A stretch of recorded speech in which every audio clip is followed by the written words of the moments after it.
Welcome to Trust Talk. Today, Trust Talk hosts Professor Nick Wheeler, an eminent figure in the field of international relations and the former director of the Institute for Conflict, Cooperation and Security at the University of Birmingham in the UK. The interview concentrates around the intricate world of diplomacy, trust, and international relations. Nick Wheeler underscores the pivotal role of face-to-face diplomacy, even within adversarial relationships, as a cornerstone in the construction of trust. He introduces the concept of security dilemma sensibility, shedding light on its profound significance in comprehending the dynamics of trust. Drawing upon historical milestones, Professor Wheeler elucidates his notion of trust, offering profound insights that illuminate its delicate and intricate nature. His nuanced perspective challenges conventional wisdom, enriching our comprehension of trust within the realms of diplomacy and international relations. Your host is Severin DeWitt. Welcome, Nick, to Trust Talk. I'm really excited to have you on the show because your work in international relations brings a wealth of insights. Today we are diving into the trust issue or trust challenges in international relations. Last year I had a discussion about the same subject or a similar subject with Richard Ned Lebeau about the role of trust in this same arena. But today our focus is on the distinction between face-to-face meetings among world leaders and other modes of communication. Can you elaborate on how these different approaches influence the development of trust in the context of international relations? Hello, and thank you very much for inviting me to be part of this excellent series. I think what underlies your question here, Severin, is there something unique about face-to-face diplomacy compared to other modalities of interpersonal interaction in terms of the development of trust? Now, what I tried to argue in my 2018 book, Trusting Enemies, is that face-to-face interaction has been neglected as a site for understanding how trust can develop in adversarial relationships. And what face-to-face provides is a crucial testing ground for actors to test out their perceptions of trustworthiness of others. And Marcus Holmes, my co-author, who we're writing a book together and we produced several articles, he argued in his 2018 book, Face-to-Face Diplomacy, Social Neuroscience and International Relations, that face-to-face diplomacy provides unparalleled opportunities for intention understanding between adversaries. And what we're arguing in our joint work is that it's face-to-face interaction which produces the strongest type of social bonds. And we can expect to see trust at its greatest in these face-to-face situations. There's something about the face-to-face encounter that opens up possibilities for intention, understanding, and trust that's just not available with other modalities of interaction, including interpersonal. One of the things I wanted to talk with you about is when you write and talk about face-to-face diplomacy, you talk about the, quote, 4 horsemen of interpersonal diplomacy, factors that skeptics use to question the impact of summits. Could you explain how these 4 factors come together and affect leaders' choices in participating in face-to-face diplomacy, and how do they shape the outcomes of these high-stakes interactions? Marcus Holmes and I produced this article that was published in late 2022 in the Journal of Global Security Studies. And we developed this at length in the new book. And what we're interested in is, why is it that leaders sometimes go to summits and sometimes they don't? What explains the variation in why leaders do this? And in particular, we're interested in why they go for reassurance purposes. So a reassurance summit for us is one where at least one leader in the dyad is committed to going because they want to try and pursue reassurance. They may have other reasons for going, but reassurance is a critical one.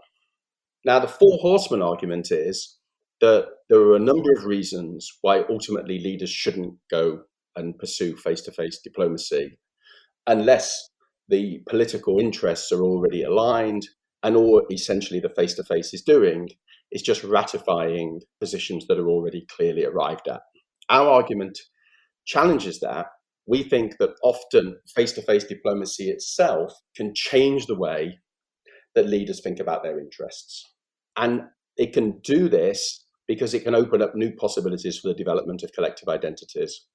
It can lead to the development of new shared identities that change the way actors think about their interests. But what we're interested in trying to understand is, why is it then that leaders might go to a summit not knowing for sure that they're going to get a positive outcome, but where they're expecting that they're going to be able to make progress and develop cooperation? And we argue that the key variable that has to be present for leaders to decide to go to a summit for reassurance purposes is what Ken Booth and I, in our 2008 book, The Security Dilemma, called security dilemma sensibility. And security dilemma sensibility is predicated on the idea that you think that the other side might be acting the way they are because they're fearful and insecure, not because they're driven by predatory intent. And crucially, you recognize that you've played a role in generating that fear and insecurity, and you're now looking to respond to that and to reassure the other side that you have peaceful intent. And at the same time, coming back to what I was saying a moment ago, you're testing out whether the other side has peaceful intent towards you.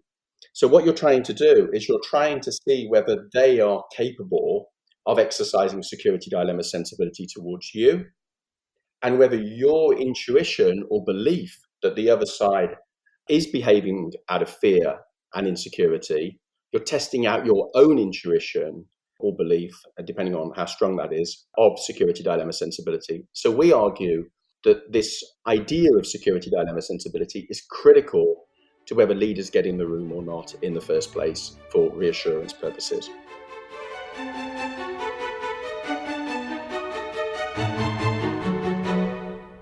You analyzed cases like the interactions between Kennedy and Khrushchev and Reagan and Gorbachev.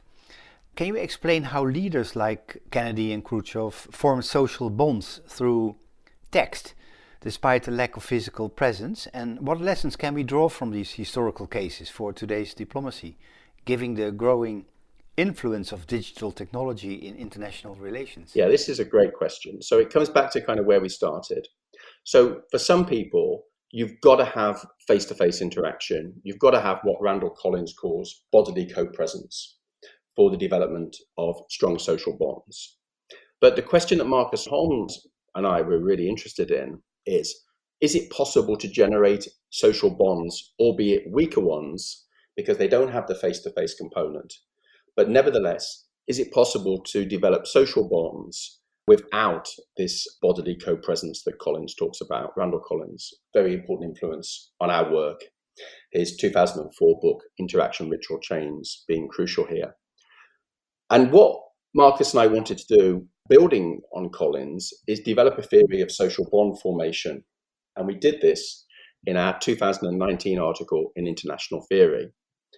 And this builds on my argument in Trusting Enemies. And we argue that social bond formation depends critically on what Collins calls mutual focus of attention and shared mood.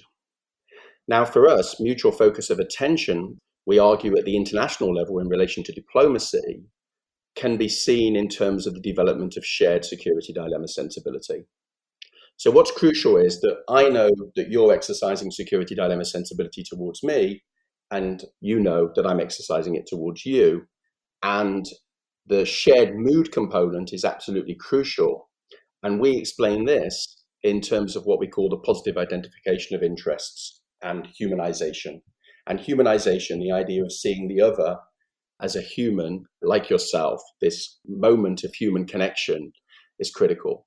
So the question is then, is it possible to achieve this type of social bond formation and the trust it makes possible when there isn't bodily co-presence, when there isn't this face-to-face interaction?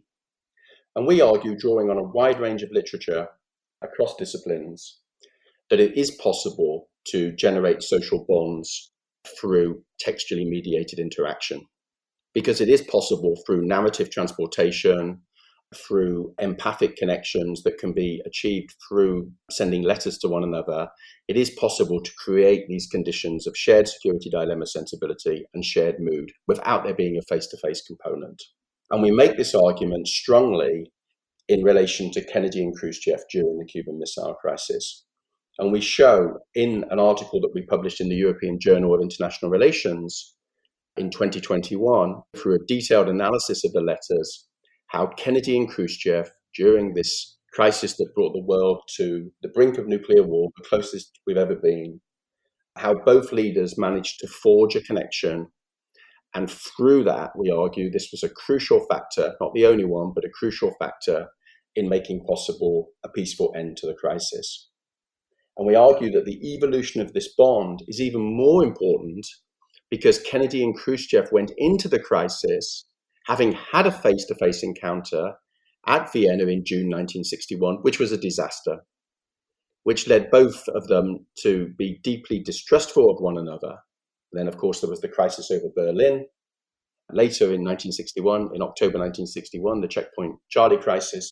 And of course, the distrust between the two sides culminated in the clash over Cuba in October 1962.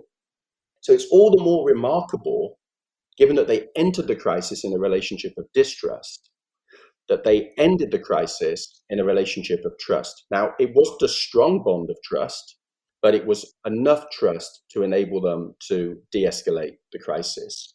And it raises the really important question as to whether it is possible to develop trust, even where there's either been no face-to-face encounter between leaders, or where they've, as in the case of Kennedy and Khrushchev, which makes it so interesting, they actually were distrusting one another.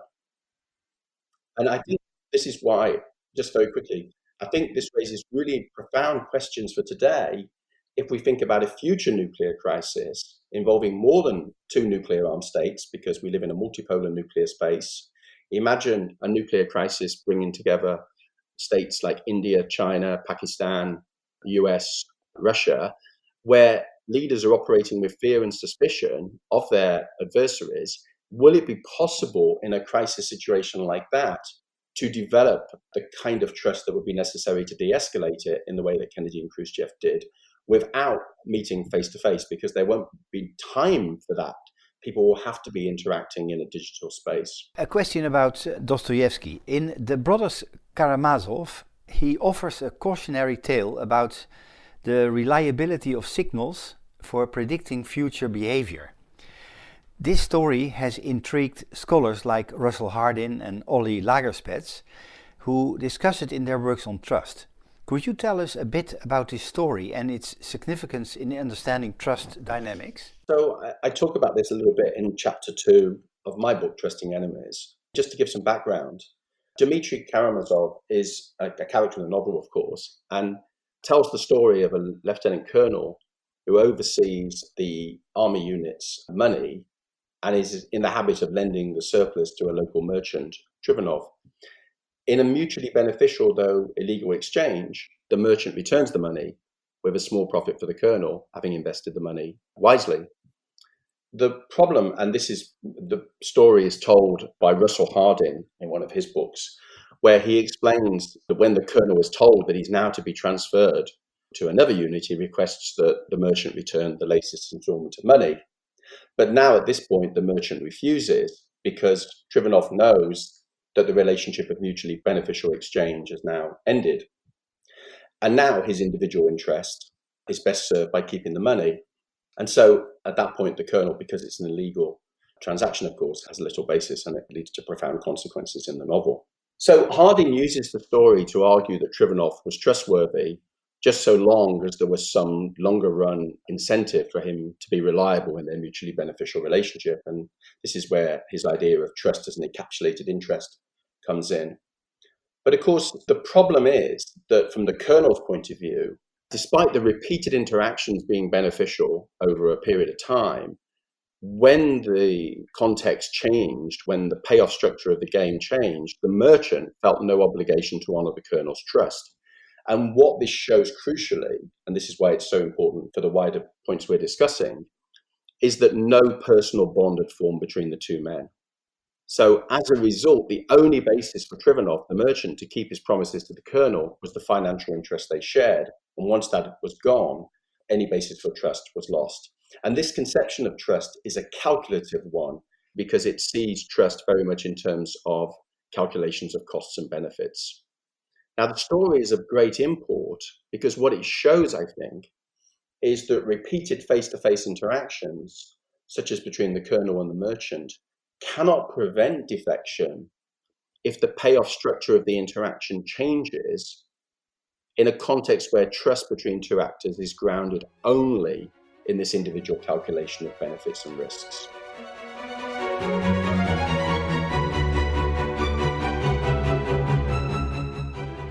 In your book, you mentioned it earlier, Trusting Enemies. You can find various examples of international conflicts where communication between adversaries played a decisive role. I want to take one out, the 1999 Kargil War between India and Pakistan in the Kargil district of Jammu and Kashmir. Can you tell us a little bit more about that?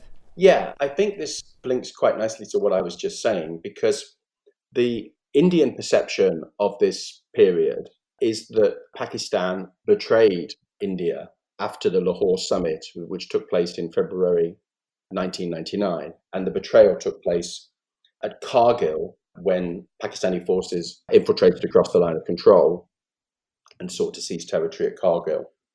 Now, the context for this is that the argument I make in my book at length in chapter 7 is that the Indian leader, Atal Bihari Vajpayee, and the Pakistani leader, Nawaz Sharif, had developed a relationship of trust in the aftermath of the 1998 nuclear tests by India and Pakistan.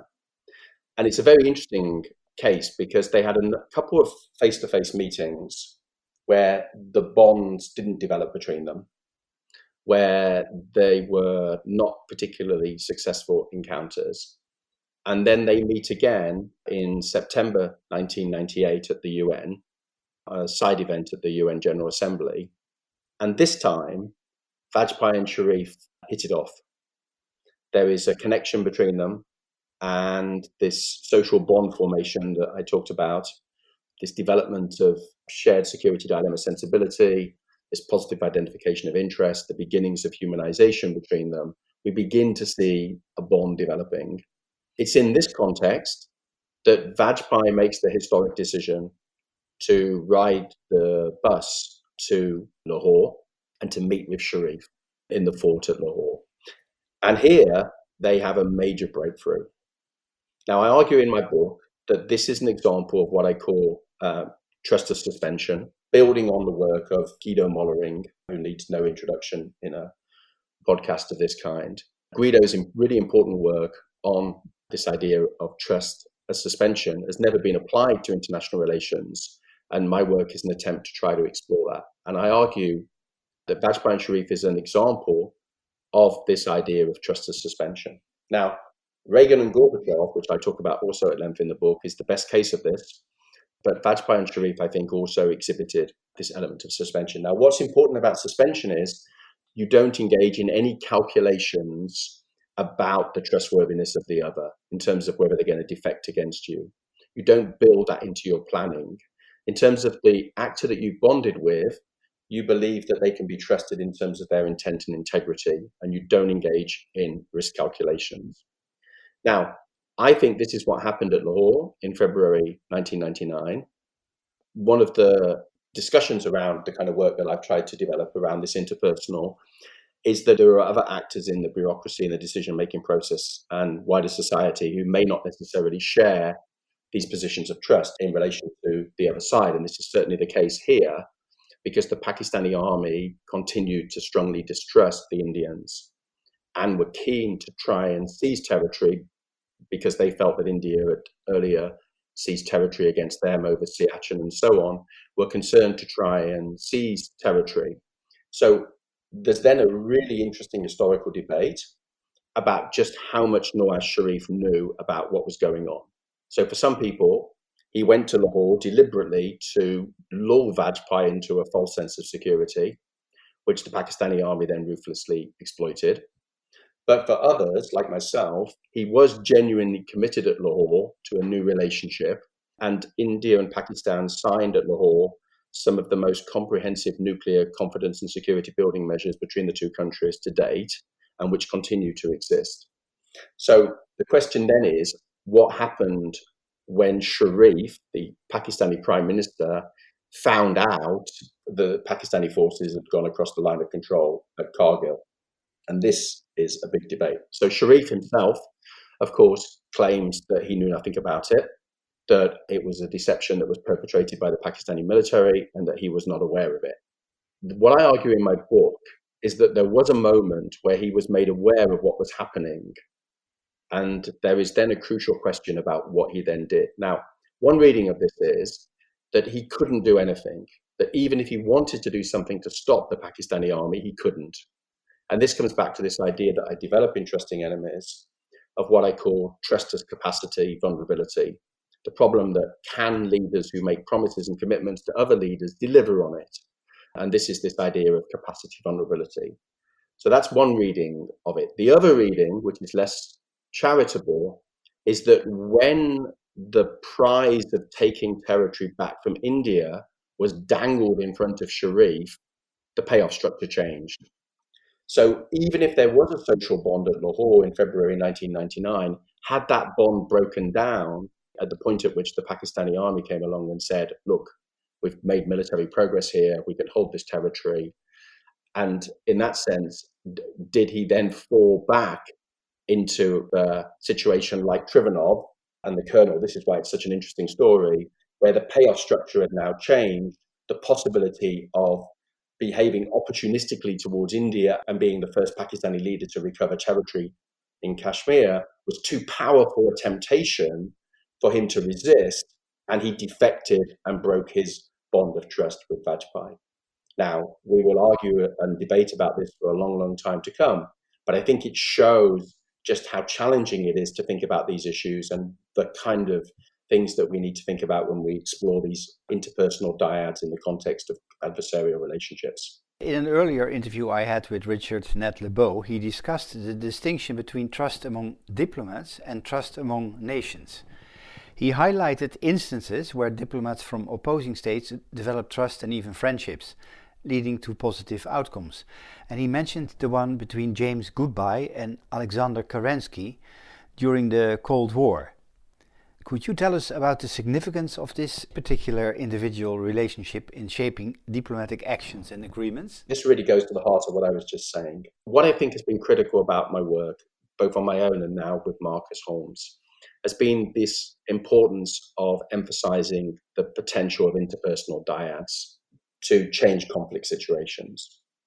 But as I was just saying with Vajpayee and Sharif, it's highly problematic if those leaders, if one or both of those leaders are not in a position to then deliver on promises and commitments. And then that relates to the relationship between the leader and the wider decision-making process in which they find themselves. So there's a fundamental question about ensuring that there are no veto players, if you want, in the decision-making process.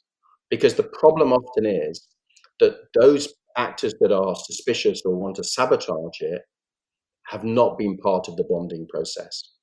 So then it becomes extremely difficult to persuade them that they should see the world in the same way.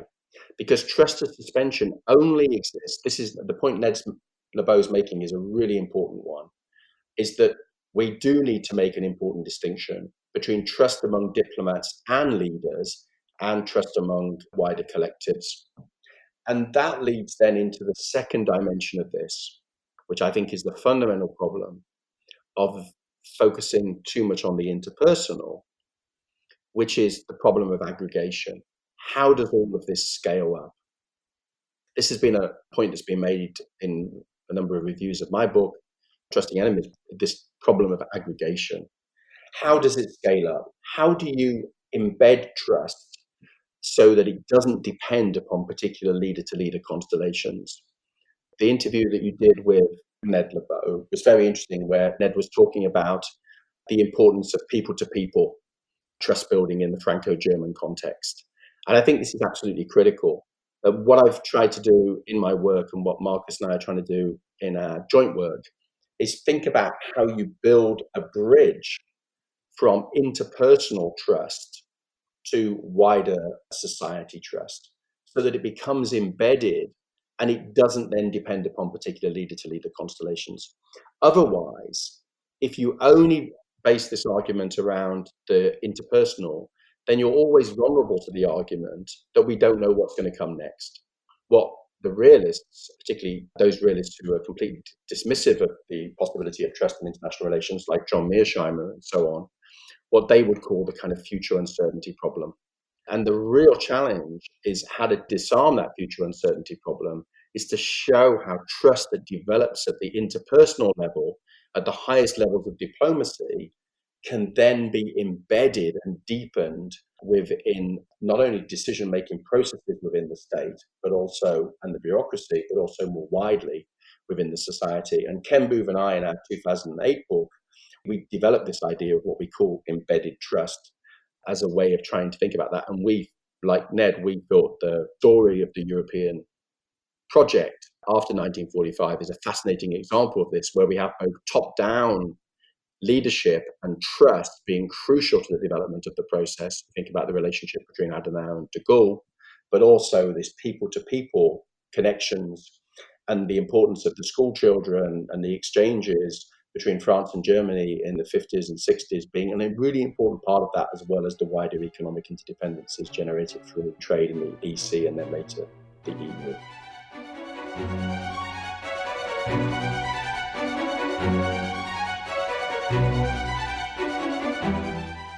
I have a question about your book from 2008, The Security Dilemma, Fear, Cooperation and Trust in World Politics, that you wrote with Ken Booth. It highlights the significance of the security dilemma in a world characterized by a crisis of trust in existing institutions and leaders. What is the security dilemma, and how can this be a predictive tool for state behavior and help policymakers in addressing contemporary global challenges? Well, I think the security dilemma is an incredibly important concept in international relations, which is why I wanted to write a book on it, and Ken and I did that in 2008. There is a debate about what the security dilemma actually is and how we understand it. You won't be surprised to hear that.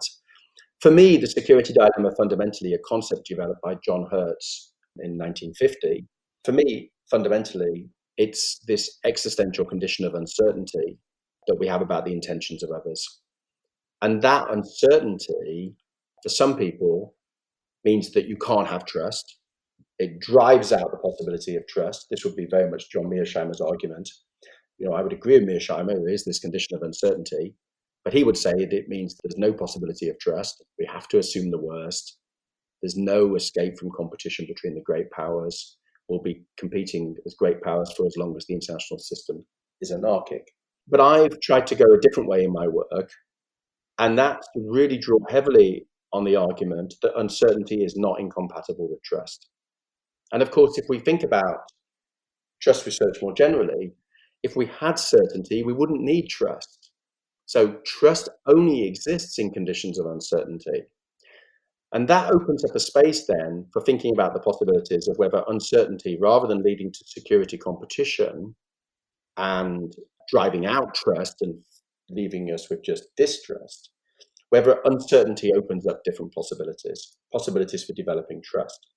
Now, I think the importance of the security dilemma concept is that it draws our attention to the possibility that conflict might be driven by mutual misperceptions. Now, this is encapsulated very much in the idea of Jervis's spiral model from his 1976 book, Perception and Misperception in International Politics. And it's this idea that the security dilemma, a situation where actors believe that others are taking steps which they perceive as threatening, but which those actors believe they're taking as defensive. So the problem with the security dilemma is, the way it operates is that actors impute to others malign intent when those others are acting from what they believe is a defensive position.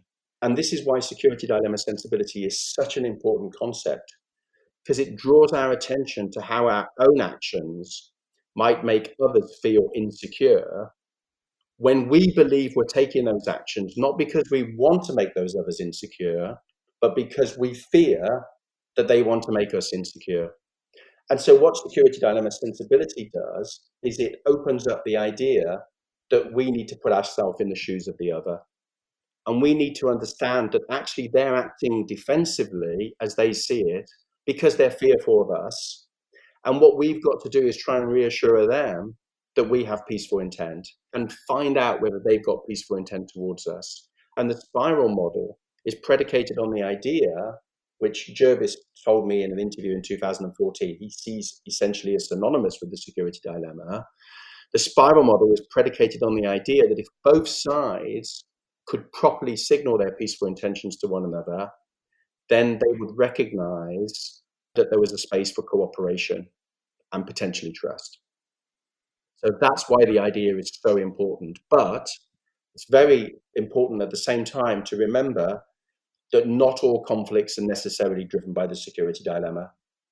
The outcome of the security dilemma is often people competing for security, and that may be mistaken because they fail to recognize that others are acting because they're fearful and insecure. But we mustn't fall into the trap of thinking that all conflicts in international relations are necessarily the result of misperceptions.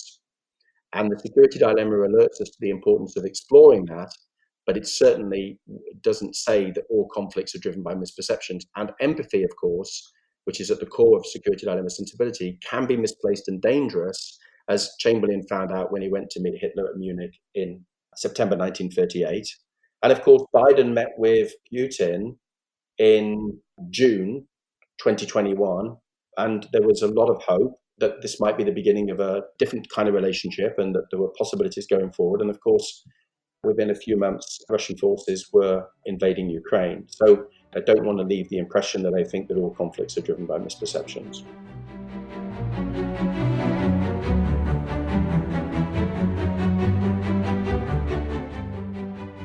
Nick, my last question. You told me that you are working on a new book. Can you tell us a bit more where that book will be about? Yeah, so the new book is titled Personal Chemistry, and the subtitle is Social Bonds and International Conflict. And we're planning to submit it to Oxford University Press in the next few months. And it's a book with Marcus Holmes, and it brings together our collective work, and it builds on the two books that I talked about in the discussion. And it's fundamentally trying to demystify personal chemistry in international relations by developing a theory of the conditions under which leaders sometimes hit it off and sometimes they don't. So our previous books have put in place the foundations for this, as I've said a little bit about here. But crucially, what we're interested in is why is it that some face-to-face meetings and other interpersonal encounters produce positive emotional energy, such as between Reagan and Gorbachev when they met at Geneva in November 1985, and yet others produce negative emotional energy, distrust, suspicion, and fear, such as the one I mentioned earlier between Kennedy and Khrushchev in June 1961 at Vienna. And still others just fall flat. There are all sorts of interesting pictures of Obama and Putin meeting, and you can see it's just flat. There's no emotional energy either way. And what we want to try and understand is what explains that. Because we've identified the components in our work that lead to trust developing in international relations. But what we haven't done is explain why it is that those components sometimes come into operation and sometimes not. So why do we get shared mood sometimes? Why do we get mutual focus of attention in terms of shared security dilemma sensibility? What explains the variation? I mentioned briefly earlier with Vajpayee and Sharif. They met twice face to face and it didn't spark, but their third meeting it did. So what explains that? So drawing on microsociology, we're building a theory, particularly Randall Collins's work, which we, as I mentioned earlier, and we're applying the different components that we've developed for the diplomatic space to then a series of case studies. And we've got 4 case studies in the book. We've got Kennedy Khrushchev, and then we've got 2 India-Pakistan case studies. We've got the Pakistani leader, Zia-ul-Haq, and his relationship with Rajiv Gandhi in the 84-88 period. And then we've got a fascinating case study of Benazir Bhutto, Zia's successor as Pakistani leader, and Rajiv Gandhi, which is a really interesting one because they had a very, very strong relationship of trust, but they weren't able to make a fundamental difference to the conflict because of the constraints they were both under on both sides. So that's a really good example, coming back to what you were asking me earlier about the relationship between diplomats and leaders and states and nations, and how does that work? And then finally, our final case study, which is the one that we're working on at the moment, is the breakthrough with China in 1972 and the Nixon, Mao, Zhou Enlai, Kissinger interactions. And so the new book, I think, will bring together all of this work that we've been doing over the last few years. Nick, we are certainly looking forward to it. Thank you very much for being our guest today and your insights, and wish you good luck with finishing your book and look forward to reading it. Thank you very much, Severin. It's been fascinating to talk with you. Thank you for giving me an opportunity to talk about my work and the work with Marcus Holmes. Same here. Thank you for joining us for another episode of Trust Talk. We hope that you found the conversation valuable and informative. At Trust Talk, we believe in the power of trust to create positive change in the world. If you believe in our mission, we would greatly appreciate your support.